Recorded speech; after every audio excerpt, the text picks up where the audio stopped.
can continue. Timeline of events. The .22 rifle, 2nd February 2011. Xavier obtained a firearm license having inherited a gun from his father. He proceeds to join a shooting range. He also purchases a silencer. The shopping spree. 23 March 2011. Xavier travels 320 kilometers? km. Kilometer? What is km? Okay, I don't know. Fuck me, but I don't know. I'm from America. We do it differently for some reason. From home in order to purchase bin lines, cement, cleaning products, and a spade. Authorities. Author disappears. 1st April 2011. Author fails to turn up to the restaurant where he works to pick up his wages. Anonymous purchases. 2 April 2011. Xavier visits 4 different shops buying quicklime from each one until he has amassed 40k GM. My brain hurts because I have no clue what they're trying to say here. Okay, crime scene. Officers prepare to remove the bodies from the garden. Oh boy. However, shortly before the family disappears, a series of bizarre and highly suspicious events took place. Xavier began asking questions online about the 1.22 rifle. What type of silencer would it take? Where could he purchase one? Having bought a silencer in March, he went on to purchase a number of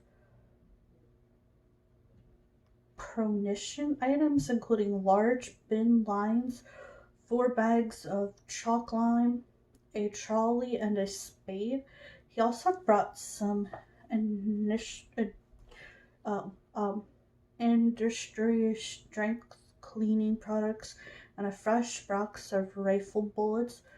By 1 April, I think it's supposed to be on April 1st, the family begins to disappear. Author Agnes' oldest son was due to pick up his paycheck at the restaurant, where he waited tables but never returned. 2 days later, Xavier took his wife and 3 biological children, Thomas, Anne, and Ben, to the cinema. After the film, the group went out for a meal where they were seen laughing and joking.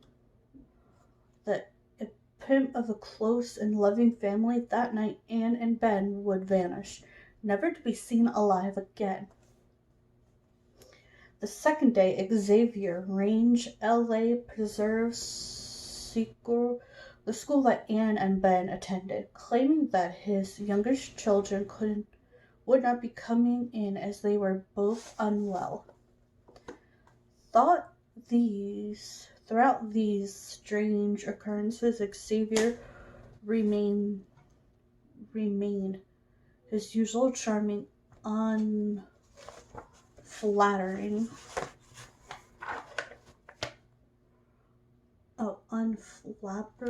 self. Having called his sister Christina for a chat, he made a table reservation for 9 p.m. at an expensive restaurant and then proceeded to invite Thomas out to dinner. Staff at LA Crocs noticed that the pair were uncharacteristically subdued and that Thomas had complained of feeling sick before making his way back to his halls of residence at the university. He was seen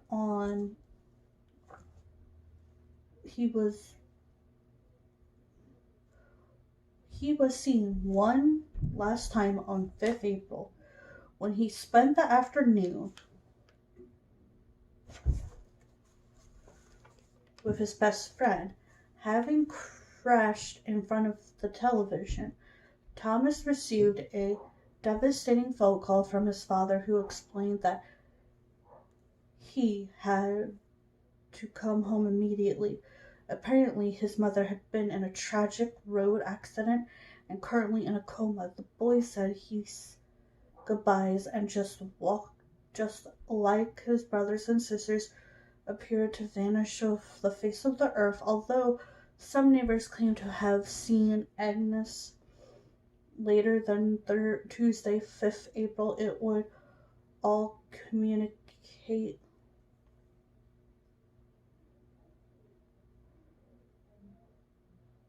I lost my place.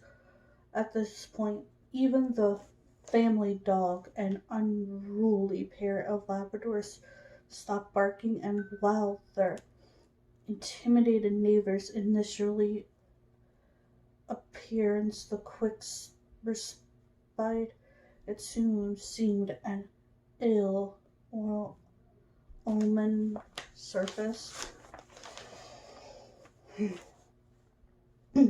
Police officers and firefighters prepared to search for Xavier D.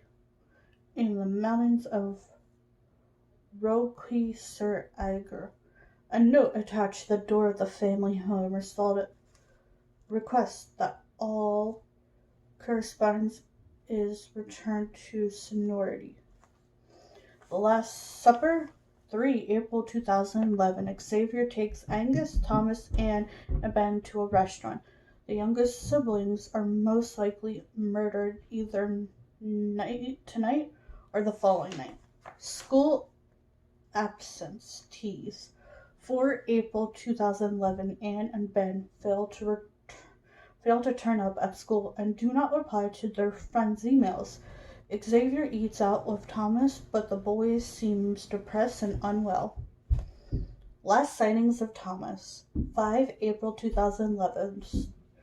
Thomas spent last day with friends before receiving a mysterious message from his father to come home immediately. He is most likely murdered tonight.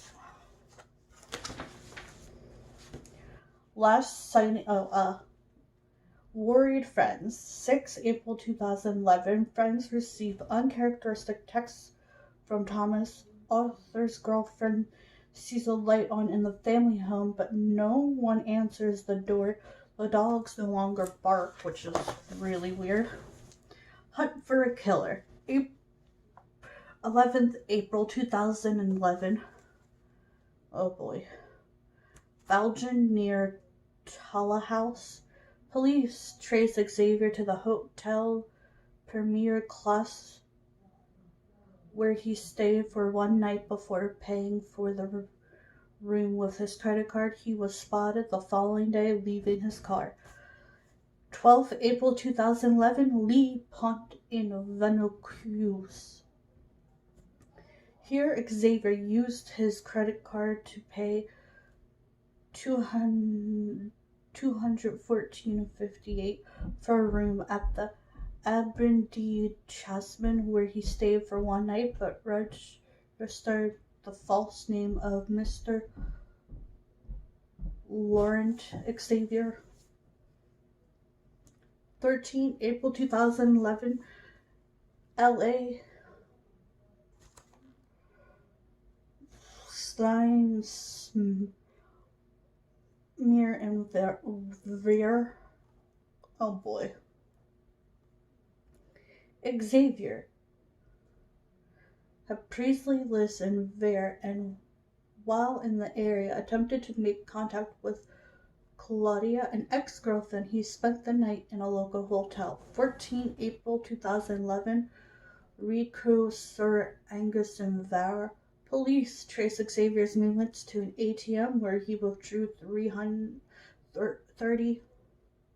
A surveillance camera pictured him that evening entering the Hotel Formal 1 in the town center. 5th April 2011. The next day, Xavier checked out of his hotel, never to be seen again. Police discovered his abandoned car in the hotel parking lot using an automatic number plate recognizing the system. Another sighting, 7 April 2011. Neighbors claim to have seen Angus disputing the official date of death. Xavier is seen loading his car with large, heavy bags. A last goodbye. 8 April 2011. Xavier sent his love to his brother-in-law, mother, and sister. The mysterious letter. 11 April 2011. The school is told that the children will be moving to Australia. Angus' boss received a resignation letter. Relatives received the infamous DE letter. Xavier leaves the family home. Mr. Lynette Xavier. 12 April 2011. Xavier traces across southeast France and starts using a false name. The ultimate family betrayal. Although relatively rare, the act of family aside or family annihil is in the fact the most common for mass killings and occurs when a family group is wiped out by a particular member of the family. The crime can be separated into 4 distinct groups. The animatic killer views his family as nothing more than a status symbol.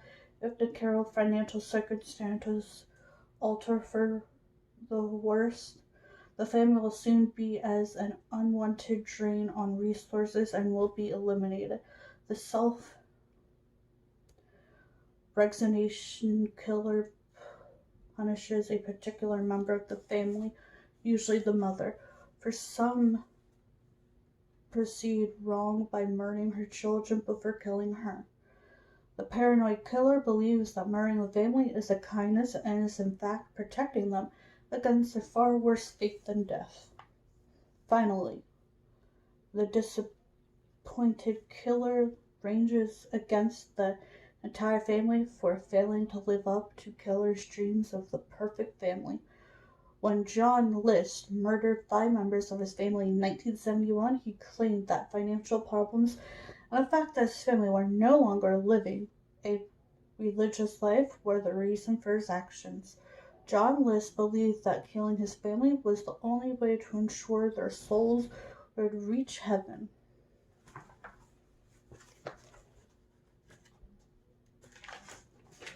Oh, there's more. How long is this? Holy fuck, there's more. This is literally... Wow. That's a lot more than I thought it would be. Holy crud. Hang on. 1, 2, 3, 4, 5, 6, 7, 8. This fucking thing is 8 pages long. What the fuck? This dude needs some help if you are having me read 8 pages of what the fuck you did. Dang, dude. Okay, first of all, I hope you went to jail. Second of all, I hope you get him some help. Because, what the fuck? I am not okay with this at all. 0% of me is okay with this. But since this is running long, you'll see. We'll either do like this. Let's continue, I guess. It wasn't long before friends started to worry. Text messages to classmates, supposedly from Thomas, sounded vague. The last reading, I'm out of battery. My dad's looking for a new charger for me. Meanwhile, friends of Anne and Ben received no replies to their text message and emails. Arthur's girlfriend became so distressed that she decided to take a trip out to the family's home, only to be left standing on the doorstep despite a light glowing from a first-floor window. Nobody answered the door, and she was forced to walk away. If this wasn't ominous enough, Xavier then went on to engage in some alarming correspondence with his family, friends, and work colleagues, the children's school received during a tough search of the back garden of 21 April, two graves were discovered under the terrace's patio in a dark camped crawl space. Final payment settlement and an accompanying letter explained that the family were relocating to Australia. The same story was used in a resignation letter, supposed to be from Angus, sent to the Catholic school where she worked. All loose ends were being tied. However, the strangest correspondence was yet to come, in the form of an unsigned, long-winded, four-page letter sent to Xavier's immediate family. In it, he attempted to explain his family's sudden departure. The move to Australia was in fact a ruse, and they were actually on their way to America, but this information was not to be shared with anyone. To the absolute disbelief of his relatives, Xavier explained that he had not been a failed businessman. This was a cover story to hide the fact that he had been working for the American Drug Enforcement Agency, but somehow his cover had been blown and that the situation now became potentially dangerous for us here and has requested us to take emergency measures. The family had been forced into a federal witness protection program as a result. The letter then went on to give instructions on how this position should be dealt with. The family would left confused and suspicious. There is no concrete proof that the messages had been written by Xavier, and grammatic mistakes strongly suggest that it had not. Lies within the letter were quickly spotted. Xavier had claimed that his Metablucian had been given to a friend, but this simply wasn't true. Especially disturbing was the warning not to poke around on the back trends. Whatever did it all mean? While the family members attempted to make sense of the strange evening unfolding nearby, neighbors of the Depont de Lumars were becoming anxious over the sudden quickness of 55 older Rupert's Grammon. The family home was normally a riot of noise and movement, but now all was still, which is creepy. On the 13th April, a neighbor called the police, telling them of her concerns. They arrived to find a note had been taped to the letterbox, saying, "Please return all correspondence to sender. Thank you." Family photographs had been taken from the walls, and linens had been slipped from the beds, but there was no sign that any crime had occurred. Relatives were not convinced and continued to lodge complaints, resulting in 5 police visits, but it was on the 6th and final visit that the massacre was discovered. During a thorough search of the back garden of 21 April, 2 graves were discovered under the trans patio in a dark ramp crawl space. One contained the remains of Agnes, Arthur, Anne, and Ben, while the other held the body of Thomas, and 2 family dogs had also been killed and hidden beneath the patio. The graves had been scattered with religious icons and some twisted funeral ceremony. A wife and her children had been brutally murdered, but where was their father? The police began tracing Xavier's last known steps in the hopes they could trace him down, track him down.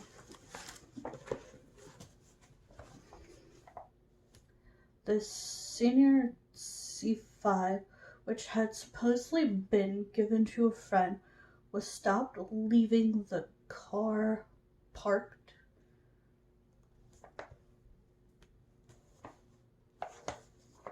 car parked of a hotel near Hostel, where Xavier had spent the night. He had then traveled southeast using false names but still using his credit card and was clearly heading toward his old stomping ground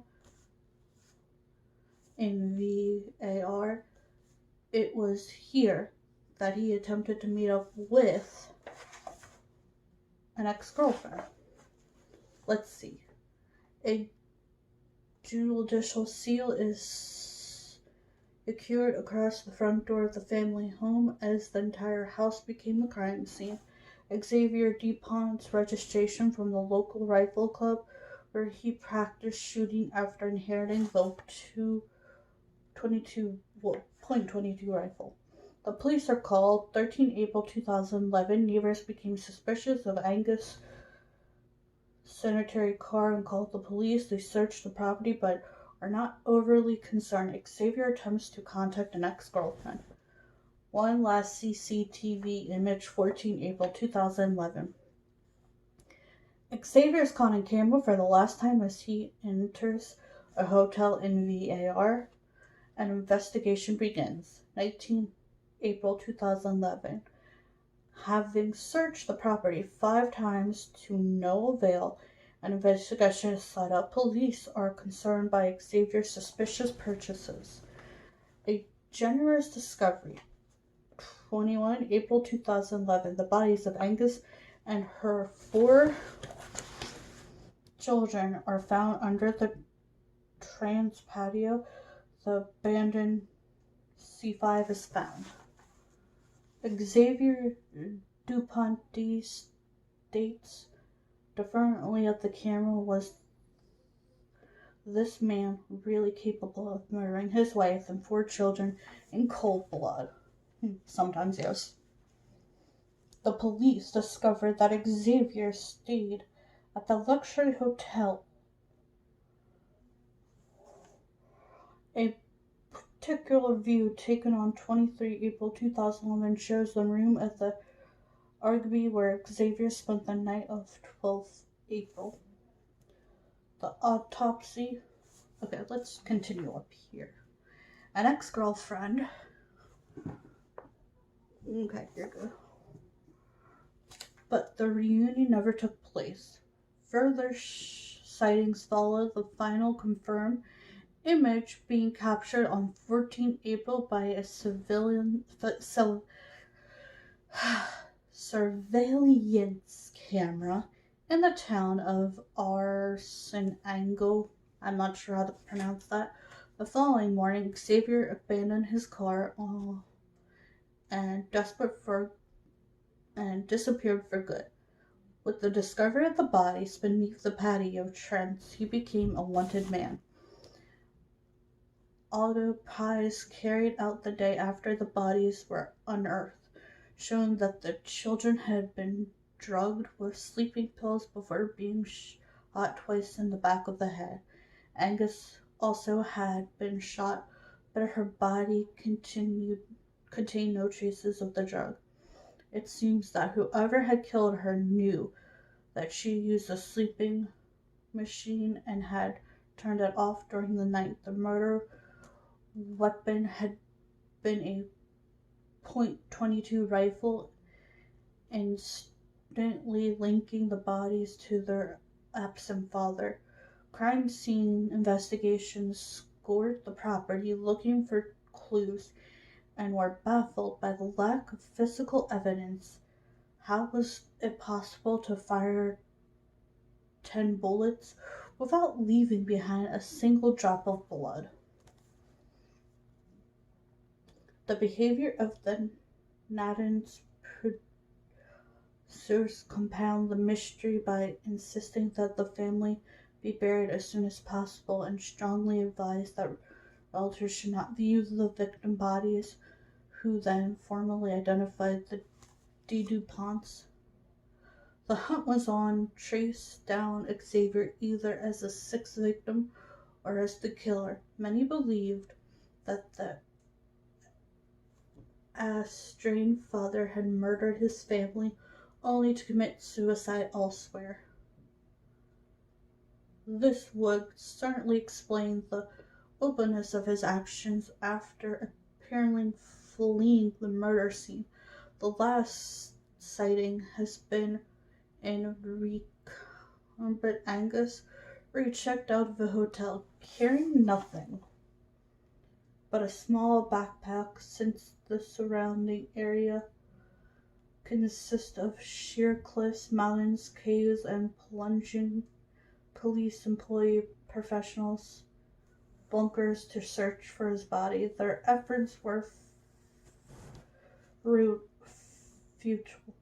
However, no trace of Xavier has ever been found. Later investigations have proved equally disappointing. The body of a man found in the mountains 2 years later, followed by the discovery of some bones in a nearby forest in April 2015, turned out to be not of the missing suspect, but the hunt continues, and the mysterious lineage arrival of a photographer of Arthur and Ben sent to journals in Nashville caused a ripple of excitement. The image of the two sons of Xavier sitting at the kitchen table was in itself unremarkable.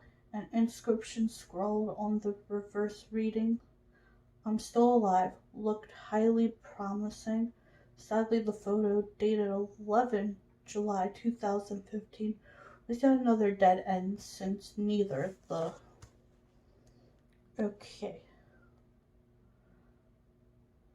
autopsies reveals all victims have been shot with a .22 rifle.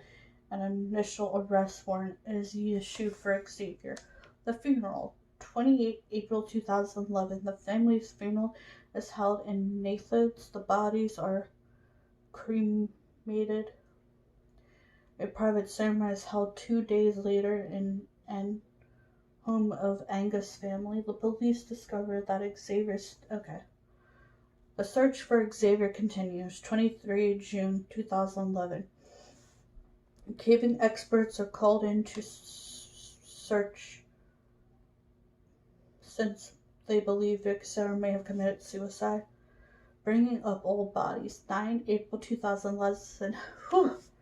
Investigators began searching the old mines and ground measure where the bodies of the Mr. family were found in 1981. Holy crap, there's more!